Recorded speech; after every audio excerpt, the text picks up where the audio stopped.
Hey guys, मैं आप सभी का वेलकम करता हूँ मांगा वीकली के एक और न्यू एपिसोड में। और आज के इस वीडियो में हम रिव्यू करने वाले हैं chapter number 1027 N unbelievable disaster. So guys, अब बिना टाइम वेस्ट किए लेट्स बिगिन।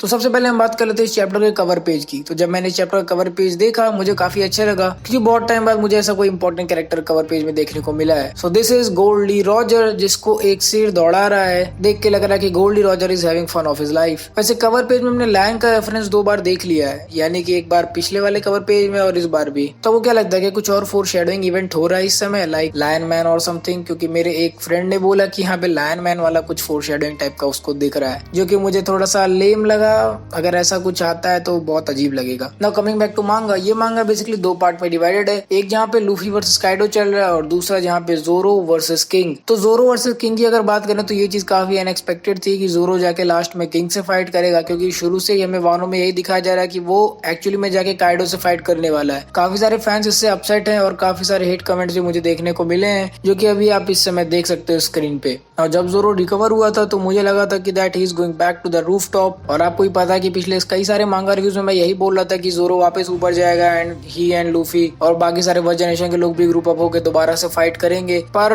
कुछ अजीब ही चीज देखने को मिला इस वाले चैप्टर में। और जो सेकंड पार्ट था वो था लूफी वर्सेस काइडो। ना मांगा का जो फर्स्ट हाफ है that is Luffy versus Kaido, वो देख के मजा आ गया, क्योंकि सच में इस बार यामाटो ने भी कंफर्म कर दिया कि काइडो अब वीक पड़ रहा है। जी हाँ, लूफी से फाइट करते करते काइडो भी अब धीरे धीरे थक रहा है and this means literally Luffy अब एक योंको लेवल पे फाइट कर पा रहा है। ऑल्सो एक चीज और यामाटो ने बोला कि हाँ ठीक है, काइडो को तुम ही ले जाओ, ये तुम्हारे लिए ही है, इसकी जितनी मारनी है लेके जाओ मारो। और हमने मोमोनोसुके का भी वो वाला पार्ट देखा जहाँ पे वो ड्रैगन को मास्टर करना सीख रहा है। उसको ये भी पता चल चुका कि फ्लेम क्लाउड्स क्या होते हैं एंड प्रोबेबली वो आने वाले समय में ओनिगाशिमा को रोकेगा, क्योंकि अगर उसने नहीं रोका तो फ्लावर कैपिटल खत्म हो जाएगा, because Onigashima is basically flying bomb. So या अब एक ब्रीफ ओवरव्यू के बाद हम ब्रेक डाउन करते हैं मांगा को सीन बाय सीन में। तो अगर आपने अभी तक ये मांगा नहीं पढ़ी तो उसको जल्दी से पढ़ लो या फिर साइड में खोल लो, ताकि आपको वीडियो ठीक से समझ में आ जाए। ना सबसे पहले पैनल में हमें दिखता है कि नेकोमामुशी ने पेरेस्पेरो को डिफीट कर दिया है और यहाँ पे कैरेट से बोला जा रहा है कि ध्यान रखो अपना, क्योंकि अचानक से स्काई क्लियर हो गया है, कहीं तुम एक्सीडेंटली अपनी सुलोंग फॉर्म में ना आ जाओ। उसके बाद हमें नेक्स्ट पैनल पे ओनिगाशिमा का एक फुल व्यू दिखाया जाता है, जहाँ पे हमें ऊपर दिखता है कि हाँ सच में स्काई क्लियर हो चुका है और हमें मून दिख रहा है। यार मून दिख रहा है, 2-3 बार दिख चुका है, फिर से कुछ इवेंट होने वाला है क्या मून रिलेटेड। और यहाँ पर यामाटो को याद आता है कि कैसे उसने ऑर्डर के डायरी में पढ़ा था कि यही सेम इवेंट हुआ था जो कि अभी लूफी और काइडो के बीच में हुआ है, जब व्हाइट बियर्ड एंड रॉजर के बीच में क्लैश हुआ था। इधर नीचे लाइव फ्लोर पर भी लोग परेशान हो रहे हैं कि आखिर ऊपर ऐसा क्या हो गया कि इतनी ज्यादा डिस्ट्रक्शन हो रही है। और फिर उसके बाद हमें एक क्लोजअप मिलता है लूफी वर्सेस काइडो का। इसके बाद नेक्स्ट पेज में हम देखते हैं कि यामाटो को काफी ज्यादा चोट लग गई है, क्योंकि ऑब्वियसली वो काइडो से फाइट कर रही थी, तो उसको थोड़ा ध्यान रखना चाहिए था। यहाँ पर लूफी बोलता है यामाटो उस चूतिया से सांप को जरा समझाओ, और जिस पे मोमोनोसुके उसको कहता है कि तुम चूतिया किसको बोल रहे हो। जिस पे लूफी उसको बोलता है कि यार तुम अभी तक अपने आप को संभाल नहीं पा रहे हो। तो मोमोनोसुके उसको बोलता है कि अपना मुंह बंद रखो, मुझे पता है कि मैं क्या कर रहा हूँ और इतना सिंपल भी नहीं है खुद को अचानक से चेंज कर लेना। जिसके बाद यामाटो कूद के मोमोनोसुके के ऊपर बैठ जाती है और बोलते कि अब टेंशन मत लो, मैं फिर से तुम्हारे पास आ चुकी हूँ और सॉरी हम लोग पहले अलग हो गए थे। और काइडो भी ये चीज देख लेता है और वो चिल्लाता है यामाटो और मोमोनोसुके कहाँ भाग रहे हो तुम लोग। मोमोनोसुके काइडो को देखकर उसकी गांड फट जाती है। इसके बाद वो आंख बंद करके प्रे करता है कि किनेमोन मुझे अपनी स्ट्रेंथ ताकि मैं यहाँ से भाग पाऊं। जिसके बाद काइडो मोमोनोसुके के ऊपर अटैक करता है, लेकिन यामाटो उसको ब्लॉक कर लेती है। पीछे से लूफी आता है, वो अपने पैरों को काइडो के अराउंड बांध लेता है, जिसकी वजह से मोमोनोसुके आराम से वहाँ से भाग जाता है। यामाटो उससे बोलती है कि हाँ मैं जानती हूँ तुम्हें काइडो सिर्फ अपने लिए चाहिए ना। जिसके बाद लूफी कहता है हा yes I want him. Momonosuke Kaido के पास से तो भाग पाता है, लेकिन वो ओनिगाशिमा से नीचे गिरने लगता है। जिसके बाद यामाटो उससे बोलती है कि ट्राई करो, उड़ने की कोशिश करो। इसके बाद नेक्स्ट पैनल में हम देखते हैं कि मोमोनोसुके ने फाइनली फ्लेम क्लाउड्स बनाना सीख लिया है और उनको पकड़कर वो उड़ सकता है। वो बोलता है कि ड्रैगन्स एक्चुअली में उड़ते नहीं है, ड्रैगन्स तो हवा में दौड़ते हैं। हाँ मैं उड़ पा रहा हूँ और इन्हें फ्लेम क्लाउड्स कहते हैं। इसके बाद यामाटो मोमोनोसुके से बोलती है कि जल्दी से आइलैंड से दूर हो जाओ, क्योंकि एक्चुअली में आइलैंड टूट रहा है। और ये चीज देख के दोनों काफी ज्यादा शॉक हो जाते हैं, क्योंकि इसका सिर्फ एक ही मतलब है, काइडो की पावर्स खत्म हो रही है। बहुत बड़ी चीज हो गई भाई वन पीस में। Kaido the strongest character alive, उसकी भी पावर्स अब खत्म हो रही है। इसके बाद यामाटो बोलती है कि उसके फ्लेम क्लाउड्स बहुत अनस्टेबल है, वो अब ओनिगाशिमा के बेड रॉक को ज्यादा देर तक सपोर्ट नहीं कर पाएंगे। जिसके बाद मोमोनोसुके सोचता है कि ये तो बहुत बुरी बात है, ओनिगाशिमा फ्लावर कैपिटल पर गिर जाए, हम ऐसा बिल्कुल भी नहीं होने दे सकते। मैं इतने बड़े ड्रैगन में ट्रांसफॉर्म हो चुका हूँ तो मैं पक्का इसको रोक लूंगा। इस पे यामाटो बोलती है कि ऐसा पॉसिबल नहीं है मोमोनोसुके। तो मोमो उससे बोलता है कि कुछ भी हो पर मुझे तो ट्राई करना पड़ेगा, क्योंकि हमारे पास बिल्कुल भी समय नहीं है। हम ऑलरेडी यहाँ से फ्लावर कैपिटल को देख पा रहे हैं और उनके ऊपर हम बस 5 ही मिनट में पहुंच जाएंगे। ये सुनने के बाद यामाटो बोलती है तो ठीक है, फिर तुम्हें भी अपना फ्लेम क्लाउड्स यूज करना पड़ेगा, तुम भी तो एक बहुत बड़े से ड्रैगन हो और इन फ्लेम क्लाउड्स का यूज करके काइडो भी इस आइलैंड को लेके जा रहा है। अगर तुम काइडो से ज्यादा स्ट्रॉन्ग हो जाओ तो तुम इसको रोक सकते हो। तो ये चीज सुन के तुम मोमोनोसुके कहता है कि पागल हो गई हो क्या, मैं बहुत मुश्किल से इस ड्रैगन फॉर्म को मैनेज कर पा रहा हूँ, इतना बड़ा काम करना तो बहुत मुश्किल है और ऐसा तुम बिल्कुल भी नहीं कह सकते कि मेरी पावर्स बिल्कुल काइडो जैसी हैं। इस पे यामाटो उसको वापस से रिप्लाई करती है कि तुम अगर फ्लेम क्लाउड्स बना पा रहे हो इसका मतलब तुम्हारे पास चांस है ना। यहाँ पे जब मैंने इस वाले मांगा को पढ़ा था तो यहाँ पे यामाटो की बात सुन के तो मैं भी काफी ज्यादा शॉक हो गया था, बिकॉज जब यामाटो ने उससे बोला कि तुम अगर काइडो से स्ट्रॉन्ग हो जाओ तो तुम इसको होल्ड कर सकते हो, it really blew my mind. Kaido से स्ट्रॉन्ग होना, क्योंकि एक छोटे से बच्चे का काइडो से स्ट्रॉन्ग होना, बाप रे, this manga is going way too far. But still अगर अब इस तरह से देखें कि काइडो समय के साथ वीक होता जा रहा है और मोमोनोसुके अगर थोड़ा भी खुद को इम्प्रूव कर ले तो हो सकता हो वो ओनिगाशिमा को रोक पाए, क्योंकि ऑब्वियसली काइडो इस समय बिजी है लूफी के साथ फाइट करने में और अब काइडो लूफी को बच्चों की तरह से इग्नोर नहीं कर सकता, because Luffy is getting serious chapter by chapter और अब काइडो को थोड़ा सा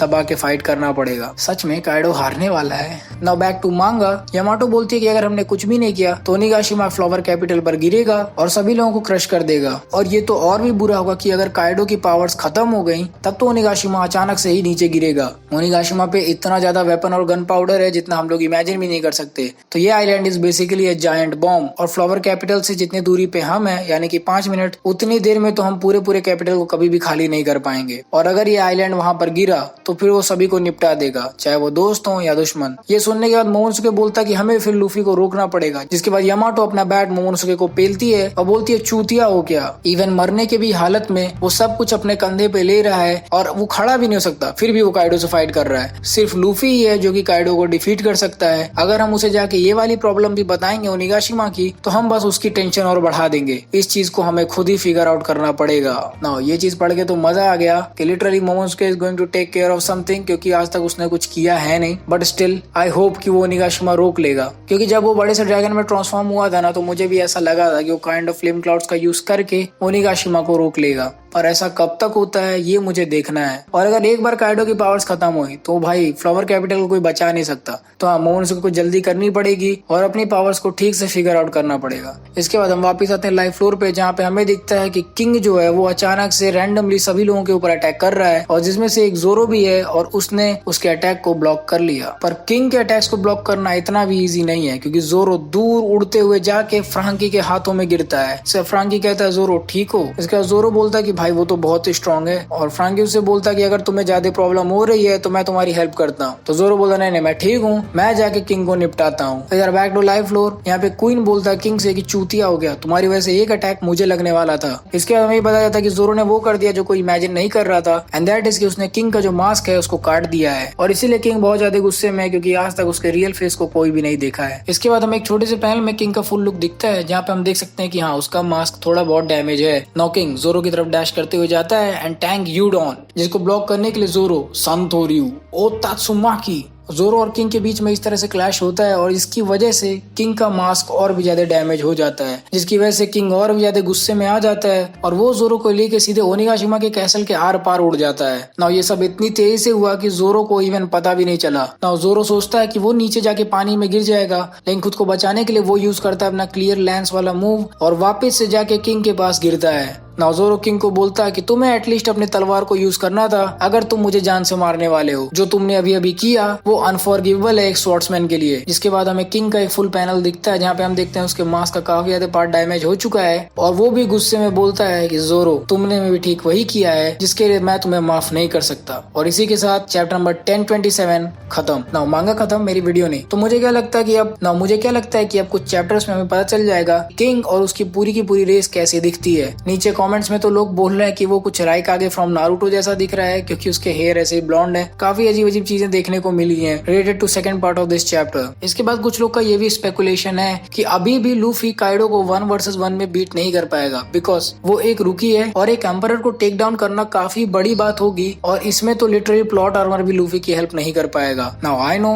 ओडा बहुत ही अच्छे राइटर हैं, और अगर वो 20 साल से ठीक से इस सीरीज को चला रहे हैं तो मुझे नहीं लगता कि ओनिगाशिमा वॉर की एंडिंग कोई चूतिया सी फाइट होगी। I am hoping to see better. But Zoro versus King के फाइट की वजह से जो लोग फ्यूरियस हुए हैं ना, वो बहुत ही अनएक्सपेक्टेड था, बिकॉज काफी सारे लोगों ने एक्सपेक्ट किया भी नहीं था कि जोरो will be fighting king. King से फाइट करने का काम मार्को का था, एंड अगर जोरो सिर्फ किंग से ही फाइट करके अपना मैटर खत्म करेगा तो फिर उसको एक रीजनरेटिव ड्रग का यूज करने का मतलब क्या बना। I hope there is more to Zoro rather than fighting with just only King, क्योंकि जब से रेड स्टार्ट हुआ है हमने देखा है कि जोरो कूद कूद के आगे जाके वो खुद ही बोल रहा है कि I am the one who is going to defeat Kaido. तो या I want to see more than Zoro versus King. इसके अलावा इस मांगा को पढ़ के भाई मजा आ गया, ऑल्दो उतना नहीं आया जितना पिछले वाले चैप्टर को पढ़ के आया था, बट हाँ ठीक लगा ये वाला मांगा भी मुझे। नाउ काफी टाइम से स्ट्रेट काइडो वर्सेस लूफी चल रहा है, तो मुझे अब क्या लगता है कि आने वाले नेक्स्ट चैप्टर्स में फिर से साइड कैरेक्टर्स की फाइट आने वाली है। सो गाइस, ये थी मेरी video on review of chapter number 1027 N unbelievable disaster. मैं उम्मीद करता हूँ कि आपको मेरी ये वाली वीडियो पसंद आई। अगर आप सभी को ये वाली वीडियो पसंद आए तो प्लीज वीडियो को लाइक कर दीजिए, नहीं पसंद आए तो भी लाइक कर दीजिए।